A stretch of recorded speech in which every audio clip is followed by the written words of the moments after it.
Nexus Mods removes anti-gay Baldur's Gate 3 mod. Oh no.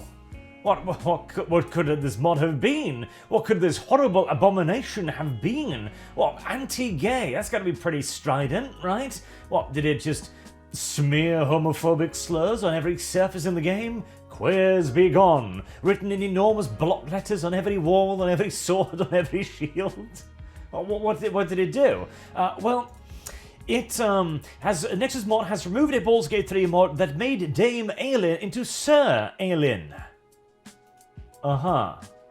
So the anti-gay mod replaced one out of the significant number of gay romances in Baldur's Gate, as you can seduce literally, I think, any companion characters with any sex, plus there also being other prostitutes, for example, and you can bang as well as any gender, etc.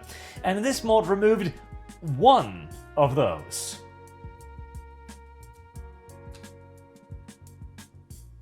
So much for diversity, equity, and inclusion, I suppose. Oh well, let's not fake it here, we know why. The Nexus Mods page, of course, also said that they were removing it because they were for diversity, equity, and inclusion. It erased characters' original lesbian romance. We are for inclusivity. We are for diversity. So long as that, inclusivity and diversity does not include a man. And certainly not a straight man. Oof, that would be terrible. That would be absolutely horrible. The world would not survive. Of course not. The mod was originally uploaded to Nexus Mod and was yeeted quite quickly. There was also a Steam post made about it saying like, hey, if you want it, here it is. It got pretty popular pretty damn quickly, and that thread was also locked because, diversity, equity, and inclusion is not for white men, and certainly not straight white men. God help us, no.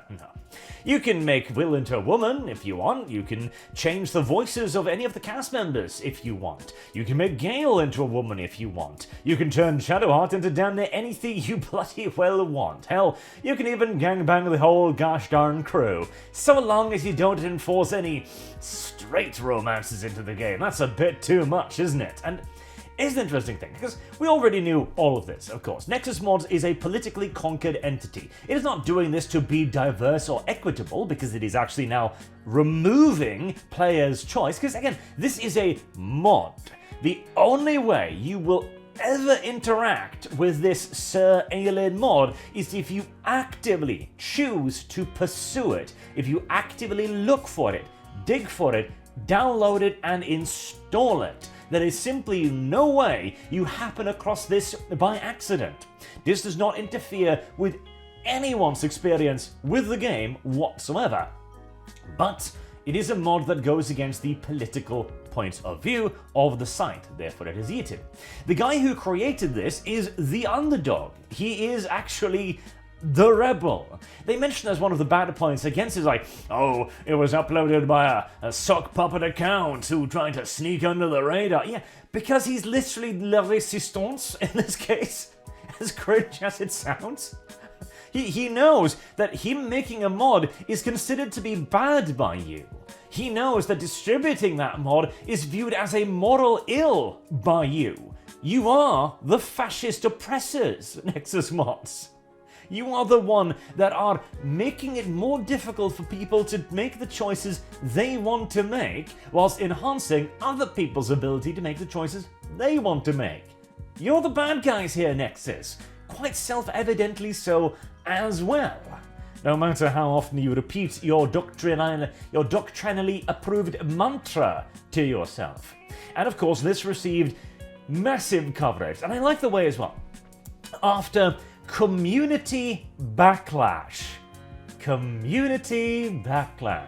Well, actually, I looked through the Steam page, which is the only one that survived, and there doesn't seem to be a whole lot of community backlash, honestly.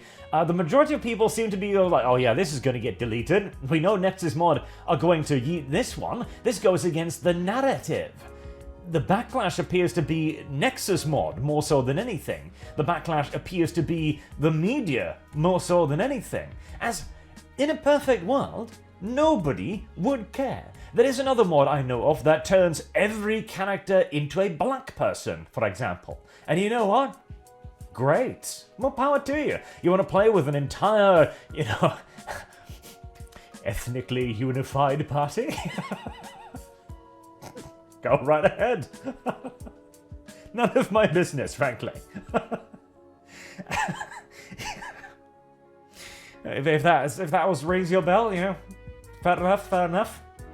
But if you do anything in the opposite direction, you get yeeted immediately. And I want to point out as well, this is absolutely, again, the establishment. This is the plucky underdog against the elite. Nexus Mod is the largest modding site on the interweb, who enforces its point of view on everyone else. And due to it being the market leader in literally every way, simply saying, well, go somewhere else, isn't really all that much of an argument, as you'll have to dig a lot harder to find that other thing.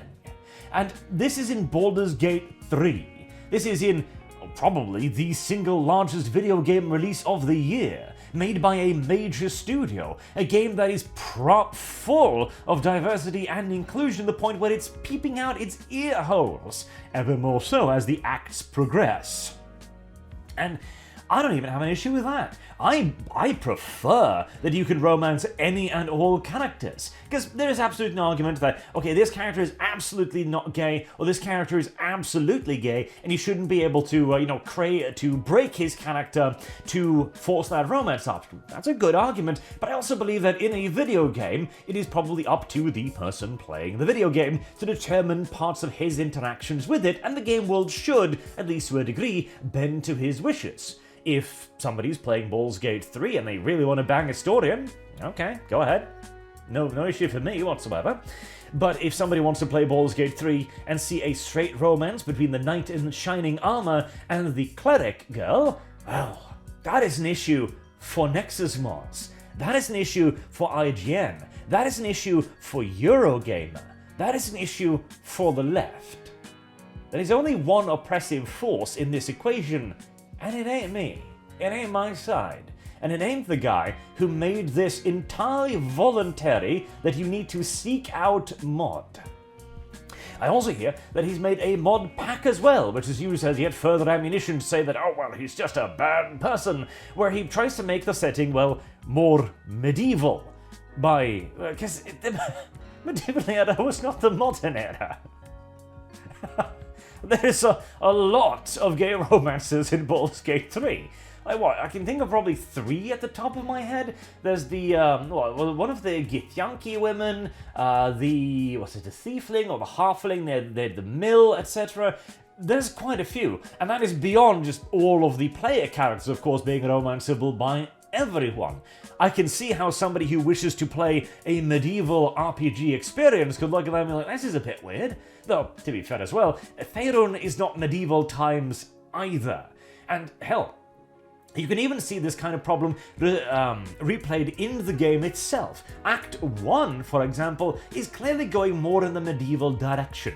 People look like you would expect them to look. They behave more or less like you would expect them to behave. And then when you arrive at Act 3, suddenly there are pink-haired gnomes everywhere. Everyone has crazy hairdos. Everyone looks weird.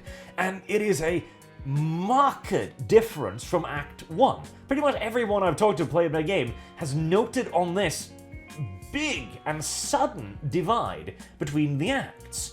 And in all due likelihood, this is because, well, one, you could make the lore argument that this is more of a metropolitan area, and there's definitely some truth to that.